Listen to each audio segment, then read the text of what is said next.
if you don't know EFT very well, there's no particular reason why it's called the tango. Well, yes, there is. The main reason it's called the tango is because I'm obsessed with tango. All right. So that was the image that came up for me. But it's called the tango because it's an absorbing dance. It's an absorbing dance. And it's all about your sense of connection with other people. It's all about your sense of connection with the people that come close to you, that are in proximity to you. And it's all about how you dance with how your sense of self dances with your sense of other. It's all about that. So the tango image fits. The tango has 5 moves. And the EFIT therapist and the EFT therapist for couples goes through those moves. You know, I don't want you to think when I tell you they're moves that you just go through them mechanically. This is not a formula. This is a guide to a moving, alive process. So you might not go through all 5 moves in one session, or you might. The first session with my eating disordered lady, I went through all 5 because she just came with me, but on a pretty superficial level. All right. With my very traumatized lady, there's no way. I did move 1 of the tango for 8 sessions, because every time I tried to move into move 2, I got a very clear signal that she wasn't ready to touch any emotion yet. She had to keep checking me out. She had to keep telling me her story. And her story was chaotic, right? And I was organizing her story and building an alliance and helping her, ground her in the session, coming up with the image of her on the bar, on the balance beam to give her strength, right? Talking about what we were going to do in therapy, giving her confidence in me. So please don't go away and think, oh, there's 5 moves. I do them all the time in every session in a kind of mechanical way. That's not what I want you to do. Nevertheless, this is an abstraction of the process of growth in EFIT and in EFT in general. And it's a useful map, because what it does is it organizes us as therapists. And when I get lost in a session, I can think to myself, oh, wait a minute, what am I doing? Oh, I was trying to do move 2. Do I want to try again to move 2? No, the client's not ready. I'll stay in move 1. And, you know, and it helps me. So let's do the tango with EFIT. Move 1, you mirror and reflect present process. And in a way, you're an empiricist here. We talk a lot about, you know, bringing research into therapy, like it means going and reading all these studies and then remembering them all in your session. Duh. You know, I mean, the most basic way you can bring science and empiricism into your session is to simply stay with what's in front of your face. Science is the observation of pattern. And then you decide what that pattern means. That's the essence of science. So that's what you do. You look at what's in front of you. You look at how this person puts their inner world together, their affect regulation, the way they process their sense of self and their sense of others. You listen for that. You listen for how their way of dealing with their emotion keeps them stuck and constrained, in shutdown, in avoidance, in denial. You're listening for that, right? You're listening in a way for how their way of dealing with their vulnerability ends up with them going into depression or anxiety. That's what you're doing. So you look at the present process, how somebody tells their story, how they talk about their emotions, how they express their emotions. Amy flips from giggling to blankness to, you know, tears in 2 seconds. It's completely incoherent. She sort of skates along the top of her experience, right? She doesn't go into any depth at all, right? She doesn't go down into what we call level 4 of experiencing. If you go into my book, I talk about how in research we could code the depth of experience that people went into. And what we want is for them to not just be talking about their experience or describing it like it belongs to someone else. We want them to get more and more absorbed in it. And there's 7 levels that we talk about. It's called the experiencing scale by a man called Klein. We want them in about level 4, where they can actually start to actually feel and explore their ongoing experience in front of you. So you mirror present process, how they put their inner world together and how they relate, the stories they talk about, how they connect with others. And often you hear about how they don't connect with others and how their connection with others is unsatisfactory.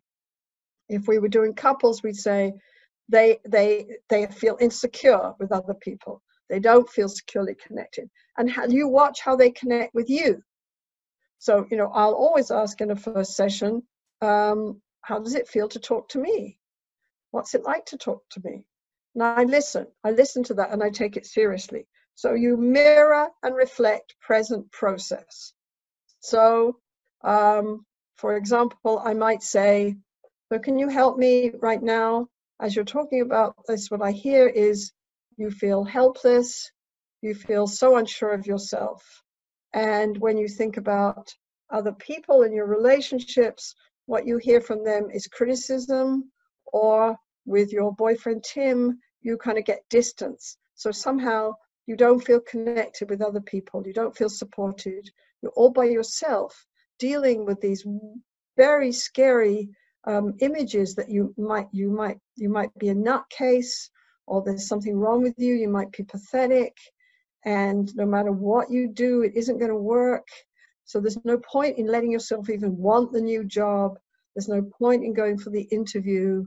This is the sense I'm getting. You reflect present process, and you reflect how hard that is. Say, that's very hard for you, yeah? And you stay there and you give people a coherent story of their inner and their between worlds, and you validate and normalize that story. Yeah, I'm trying to think of an example of normalizing. With the lady who was angry about having the Down syndrome child, I said, yes, being a mother is scary. I have 2 adopted children, and my daughter came from Peru. And when we went to Peru to get her, it was very risky, and I was terrified. I didn't really know. I just knew there was a little girl that nobody wanted. And I knew that I wanted her. And that was all I knew. So I talked to this woman about how being a mother is scary, because there's all these images out there about what children should be like and what mothers should be like. And in fact, women are amazingly vulnerable when they become mothers. They feel this weight of being the perfect mother come onto them. They're supposed to be joyful and amazingly joyful. And in fact, lots of times they're scared and uncertain. They don't quite know what being a mother looks like. And yes, they're instantly bonded with this child, and there's lots of insecurities there. You're a hostage to fate if you're a parent. So I talked about what happened to me in Peru when a Peruvian doctor looked at me and said, "What are you doing? Why do you want this child? Don't you understand this child was born in a slum? This child's probably got AIDS.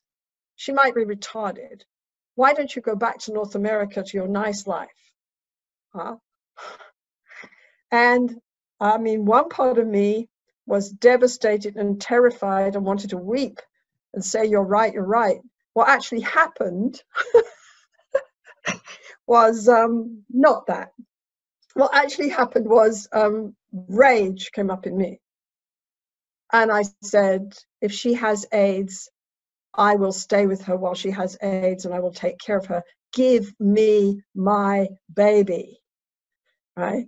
But I shared, now my baby, I'd only known her for 2 days, you have to understand, right? So she was my baby, though. He said that, and she was already my baby. So I shared this with this woman, and I normalized all her emotions, her feelings of vulnerability, her feelings of not knowing how she can do this, her feelings of being overwhelmed, her feelings that the rage is right there too, because she doesn't feel, when you threatened, your rage is there. I normalize it. So we reflect present process. We help people order and make it coherent. Number 2, we go into affect assembly. I want you to take that word literally. Assembly. We've been doing it for years, but in my new book that I wrote last year, I pushed into it more and I found some new words that fit better. Okay, and assembly fits for me because it implies a deliberate way of actually putting the elements of emotion together to the point where they're complete and whole, right? Assembly. What do we assemble? We assemble the elements of emotion, the trigger, the basic perception, which is often danger, the basic perception, which is fast and often vague. People say it's bad, right? Or it's good, right? So trigger, basic perception, body response. What happens to you as you say this to me, as you talk about this right now? What's it like for you to say this to me? What happens in your body? And people will tell you. I used to think that they didn't want to tell you, but they will if you ask in a curious, safe way. Body response, meaning making. What does this mean? What does this mean? It means that I'll be alone forever in the dark, says my little eating disordered lady. It means that I have to plan and plan and plan and plan and plan. I have to plan everything. It's the only way to be safe. So I spend my whole life worrying and planning, worrying and planning, worrying and planning. And then when I do go out into my social life, I'm so careful. I don't want anyone to touch me. I don't want anyone to look at me.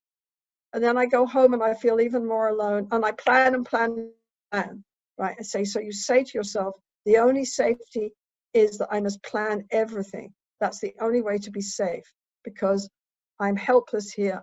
I'm in danger, right? And she said, yes, and people won't like me. People won't like you. And I say, and then you go into the action tendency. What do? She says, I plan and I hide. I plan and I hide. I worry and I hide. And I feel so sick I can't eat. And I get thinner and thinner and thinner. Mm-hmm. So you assemble the emotion and you help people stay with it. You make it granular, specific. We can handle specific things. Specific things don't overwhelm us. Have you ever done it? I try all these things out on me. I was going to an unpleasant dental appointment about a year ago. And as usual, I was catastrophizing, I was imagining the huge needle that he was going to put into my lower jaw here. And I was remembering all the times it had hurt. And I was, and I was catastrophizing. So then I tried to stay with the image and make it specific. First of all, you're going to go in and sit in the chair. And that's not going to hurt. And then you're going to tell him, I'm not looking forward to this. And the thing I'm particularly uncomfortable with is the needle, because I know that putting them back here really hurts. And you're going to tell him, I'd like you to do it slowly, please. And he's going to look at you and smile and say, okay. And then when he puts the needle in, you're going to breathe. And he's going to do it very slowly. And you're going to feel a little pinch. And then the pinch will get a little bit worse and then it will be over. Oh, I can handle that. That's all right. So there's even research by Lisa Feldman Barrett that says that if you can stay with the emotional signals and cues and make them specific and granular, they become manageable, right? So we do that. We do that with people when we're assembling the emotion. So you do affect assembly and deepening. And if you want to deepen, the easiest way to deepen is you just stay there. You stay there and you repeat the cues. You go over it again. You use their images. You write down the client emotional handles, the images they use all the time. I will use alone in the dark in every session with that young woman who's eating disordered I will use it in every session from now on because it captures and crystallizes her experience, right?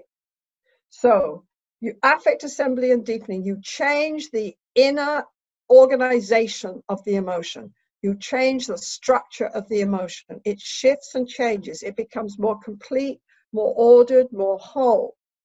So 1, mirror present process within and between. Make it clear and coherent. Find the patterns. Reflect the patterns of affect regulation, the patterns of interaction, and how they lead into the problem that clients come in with.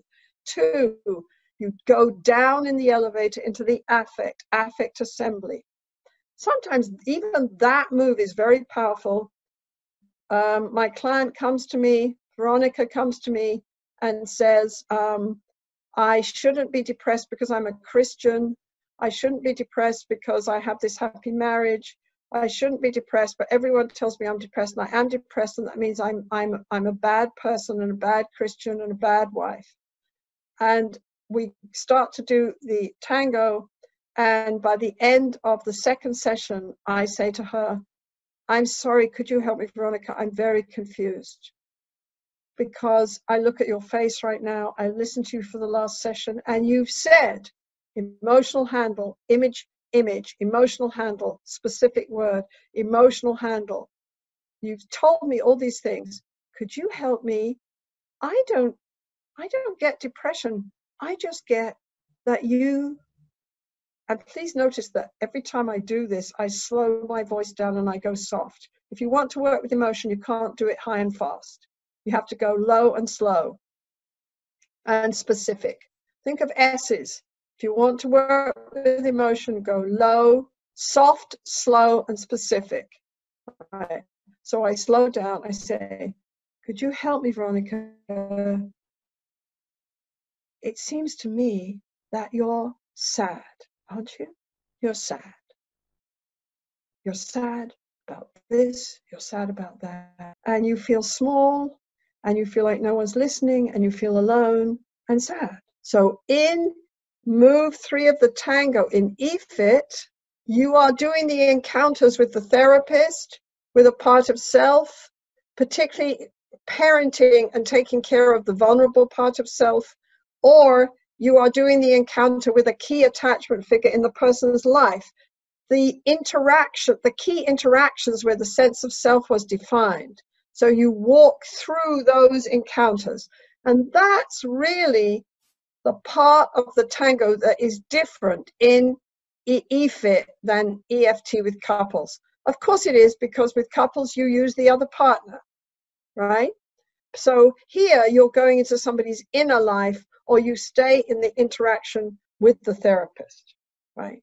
Move 4, you process the encounter. What was it like for you to hold the little one that was alone in the dark? What was it like for you? And she beams at me.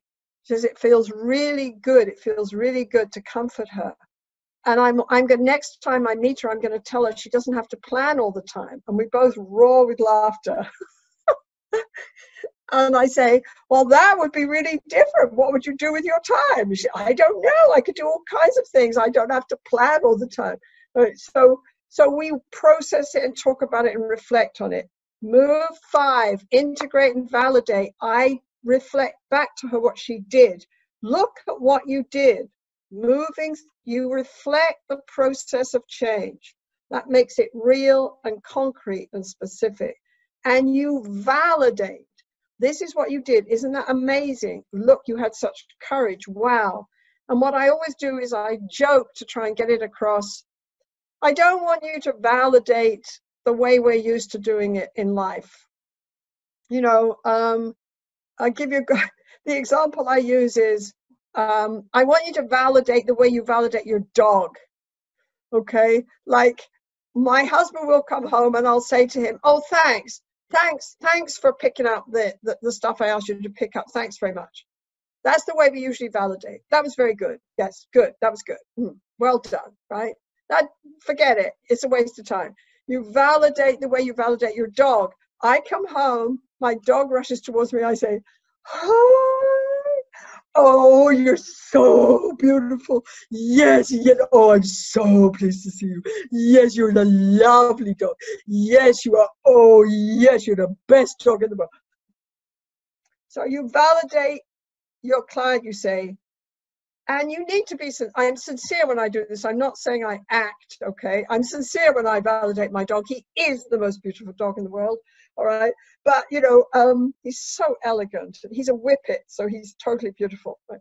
So I say to my client, my trauma client, no, I have to tell you, I feel very honored in these sessions.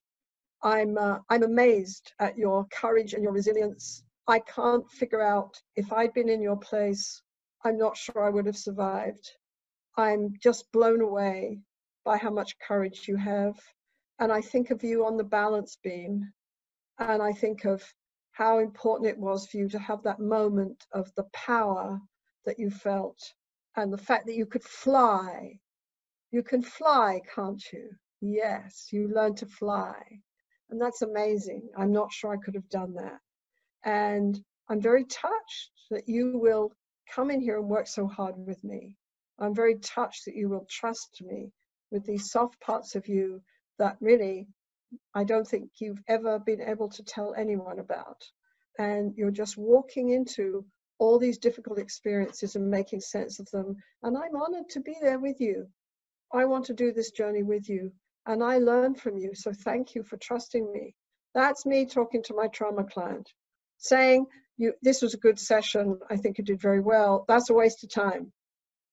You validate it the way, validate clients the way a good parent validates a child that's just taken a huge risk, right? It has to make their nervous system go, ah,